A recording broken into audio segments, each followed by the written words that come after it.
Vamos a aprender algunas frases en celtal. La primera sería Bin Avilel, ¿cómo estás? También está Bintia a paz, ¿qué haces?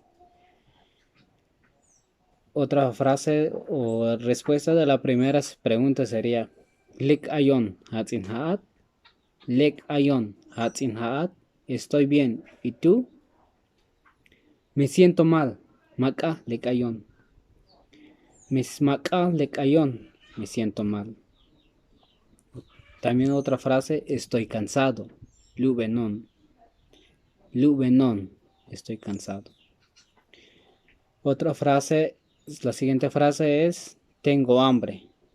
Ya shuinahon. Ya shuinahon. Tengo hambre. La siguiente frase sería, tengo sed. Ya shtake kotan. Ya shtake kotan. O también se puede decir, ya yabon takin tiil. Ya yabon takin tiil. Cualquiera de las dos frases es válido. La siguiente pregunta sería, ¿dónde está el baño? Banti aite tzanehibal. Banti aite tzanehibal. La siguiente frase es, gracias. Wokolabal. Gracias. Wokolabal. De nada. Mayuk wokol.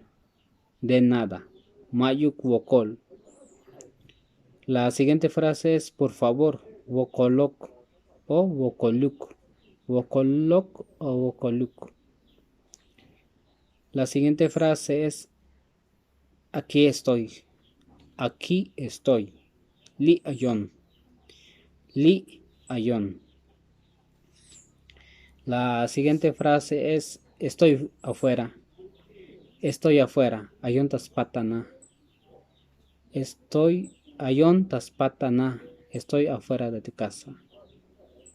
La siguiente frase es, hace frío. Aisik. Hace frío. Aisik. Tenemos las dos últimas frases que es, está nublado. Makal kinal. Makal kinal. Y la última frase que tenemos es, está lloviendo. Yakal haal. Yakal haal. Espero que te haya gustado el video. No olvides dejarme tu comentario, tu me gusta y no olvides compartir nuestro material para que lleguen a más personas. Y nos vemos en un próximo video. Gracias.